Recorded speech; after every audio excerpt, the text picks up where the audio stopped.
Now I'm finally gonna get home and enjoy it with some Burger King. Here I go, baby! Burger King! Burger King! Yo! And talk to Bob Bear, cause he's my man. Don King, kiss my ass.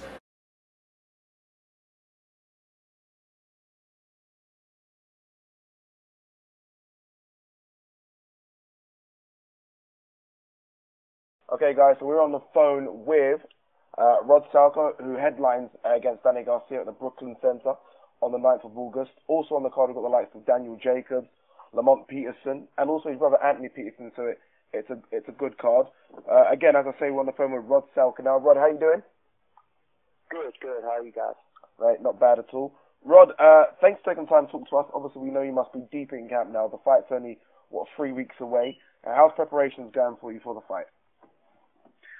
Everything's going great, man. I'm just living at the boxing camp and waking up and training and eating right and doing everything the way you're supposed to do it for a big fight, you know? So we're ready. Good. Mentally, Rod, how difficult has it been in the last, I say 2 or 3 weeks or month really since the fight was mentioned in terms of the criticism that the fight's really been getting? Obviously not down to yourself, but in terms of obviously everyone probably expected Danny Garcia to pick a fighter at least in his weight. Has that kind of hurt you mentally at all? No. What do I care? That has nothing to do with the fight, you know what I mean? I mean, words, so people are always going to talk. I mean, really, if you look at it, knowing that the kind of heat that he would take for why would he take me? It's not really it'd have been easier for him to take a guy in the top 15 in his weight class. It probably would have been an easier fight even. I mean, so saying he's looking for the weakest link, it really isn't. I really don't think that's a correct way of thinking. I mean, there's guys in the top 15 you've never heard of that haven't even fought on Showtime like I have. That probably have a style that would be perfect for Danny Garcia. So why go with someone that has a bad style for you that isn't a big name? It really doesn't make sense either. You know what I mean? That wasn't their intention. I mean, he's a champion. He's going to fight whoever they want him to fight, whoever they want to put him in there with. You know what I mean? Nobody wants to take heat or criticism for who they're fighting at any level. Yeah. And he really shouldn't. I mean, fans are going to do that, and that's how it's going to go. But Danny guys got to wait for everything to play out and wait for the fight to be over before you really say anything. I mean, it's kind of like it's kind of reminded me, like the last month's kind of reminded me of like my freshman year of high school with the way everybody's talking like little kids, like 14-year-old kids. Everybody's being like, it's whatever, man. It doesn't affect me as a fight. I'm a grown man. You know what I mean? If people want to act like 14-year-olds, I treat them like 14-year-olds. I just ignore them. Yeah, I mean, looking at it, everyone wants any fighter to get their opportunities in terms of A, challenging for a title, and B, making some money, which is obviously what all fighters are in the sport for. Are you surprised then that people would almost, in a sense, take away or forget that opportunity that you're being given? We want to see fighters given opportunities. So are you surprised that people have actually tried to criticize that? No, I mean, I understand the criticisms. I've said that before. Like, I get it. I just don't listen to it. You know what I mean? I understand why they're criticizing. I mean, I want to see this, I want to see that, and that's fine if people want to do that. But yeah, you're right. I mean, it's a loaded division. That's why I think there were a lot of fights people would have rather seen. But at the same time, in any division, there's still people that need to be able to come up and try to break through. Yeah. You know, I had fought twice. I had fought 2 good fights on Showtime Extreme and Showtime and Showbox. So it's like, you know, give the kid a chance. I didn't think that I'd get this fight, but I figured, like, there were talks that I was supposed to get a world title fight next. After, like, I was supposed to fight on August 8th in Pittsburgh. Okay. Originally. And then my next fight was supposed to be for a world title. That's what they were talking about at 135. So, I mean, really, it's a big jump. It's a big difference, but to me, it really isn't that huge. You know what I mean? But I'm a fighter, and I'm supposed to feel that way. I leave all the other stuff up to the fans and the analysts. Yeah, cool. If we can take it back a bit for us, when did you first hear about your name as a possible opponent for Danny, or your name sort of being in the hat for Danny? How long ago did you hear for that? It was I couldn't really tell you. They called me because I had you had that good win against Collado, didn't you? What's that? I said you had that good win against Alexi Collado, who was unbeaten as well. Did it and start then, after that, maybe? After that, I was supposed to. Iron Mike Promotions was coming back to Pittsburgh to do another show, and they wanted to work with Golden Boy on it, and I was supposed to fight a kid, Monty Mezzaclay, he's from Pittsburgh as well, on the main event on a Fox Sports show. Yeah. And kind of like, you know, and then in the meantime, Omar Figueroa had to defend his title against Estrada because he was the mandatory, and they were looking to maybe match us up if we both got past those fights. You know what I mean? Yeah. And that was kind of like the general game plan from how I took it. But then right before I got the contract for the Mezzaclay fight, Golden Boy had my contract, and they were like, you know what, give us a day. There might be something. We might have something bigger. So then they came back and said, would you want to fight, you know, Danny Garcia? And I signed the contract that same day. I don't remember exactly when it was. But yeah. I don't remember exactly when it was, but it was probably. I mean, I'm not sure when it was announced. It was announced the fight before the press conference. People knew about it, obviously. But basically, whenever you would have heard talk of it, I probably knew like about 2 weeks before that. Okay. Maybe a week before, you know what I mean? Yeah. You have fought at light welter before. Was there any talk even if you didn't get the Danny Garcia fight, was there any talk about maybe moving up to light welter, or is lightweight really comfortable for you to make? Wherever I was going to get paid and fight big fights. You know, that's what I always told them. I was like, you know, I mean, it doesn't take me. I'm 31 years old. My body doesn't want to be 135 pounds anymore. Yeah. You know what I mean? It can be. I mean, I wrestled. I can make 130 if I had to. Yeah. You know what I mean? With the situations right. But if I know I'm fighting 140, I can come in and be a strong 140. Probably walk in the ring 52. You know what I mean? Yeah. So. I have no problem being strong at 140. I have no problem being strong at 35. You know, I got that pretty much down as long as I got time. WBA and WBC have both come out and said recently, you probably obviously know this as well, that they're not going to sanction the belt, so it won't be for the title. Does that make any change for you? Is it a shame that you ain't going to get a chance to fight for the title? I mean, does that make any of your plans change? Yeah. I mean, yeah, it is what it is. What are you going to do? If I beat him, is anybody going to say, I just beat the best guy? So I mean, I don't need some 3 letters, whatever on my. It kind of makes me angry at the sanctioning bodies because it's kind of like, I mean, by their rules, I'm qualified to fight for it. Yeah. I mean, I had fought Ricardo Alvarez for a WBC title at 140. I had fought Collado for a WBC title at 135. Now, if they were to rank me at 35, that makes me eligible to fight at 140 as an option. So technically, was I the most qualified for it? No, but technically I was qualified. The WBA, I hold a regional WBA title. If they were to rank me at 35, no one could have really complained. I've defended that belt.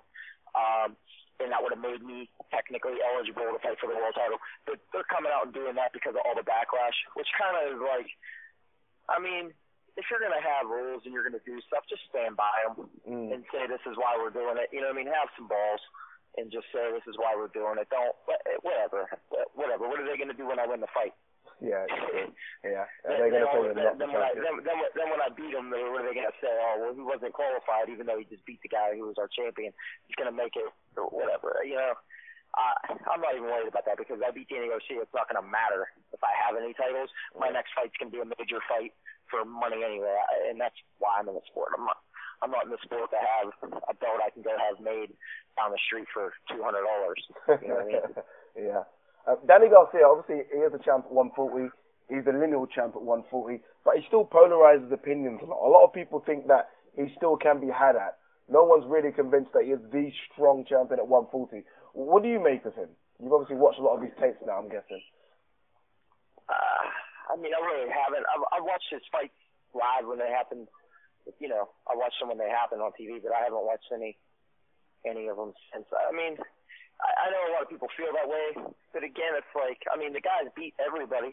Yeah. You know what I mean? He's beat everybody, and you can make excuses on why, but I mean, at the end of the day, you don't get lucky that many times at this level. You know what I mean? He beat Kendall Holt, he beat Amir Khan, he beat Zab Judah, he beat Lucas Matisse, he beat Eric Morales twice. So you just aren't getting that lucky that many times. You know what I mean? So, I mean, he's a great champion. He's been there. He's undefeated. He's, like you said, he's a lineal champion. And at least for another month. Yeah, no, of course. I mean, as I said, I've watched your fight against an unbeaten guy as well in Collado. He came in unbeaten, a lot of hype as well about him. You beat him in a very good fight. Do you look at that for confidence and saying that, you know, I've beaten one unbeaten guy that came in under a lot of hype, I can do it again? I mean, yeah, it's a different fight. I mean, Collado's a smaller guy. Yeah.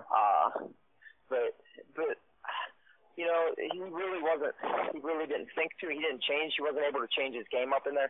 You know what I mean? And once I kind of knew what he was doing, there was nothing he could really do.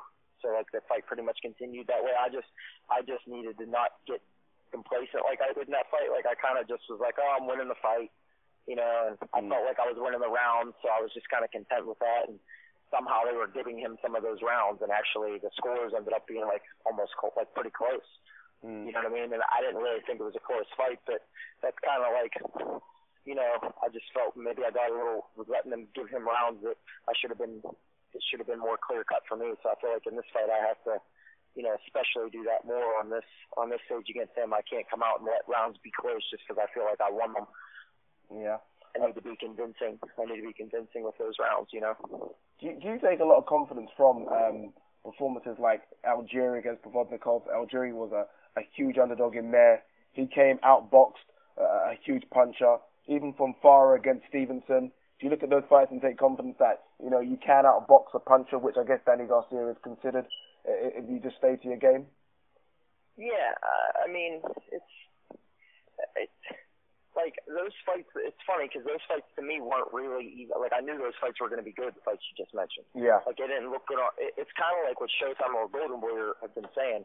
You know, just because it looks good on paper doesn't mean it's a good fight. Like you got to know the fighters and know the styles, and that's why they've been getting away with. That's why they've been getting away with that, and the fights have been good because, you know, they're putting what they feel are good stylistic matchups in there, and people are giving new guys shots. Like Algieri, nobody knew who he was. Just because he never got a shot on the big stage didn't mean that he couldn't fight on the big stage and beat guys there. You know what I mean?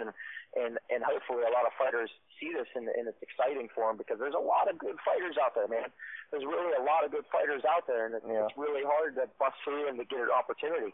So I'm hoping that you know I can make a statement like Algieri made, and then maybe that opens the doors for some other people to come up and get shots like that.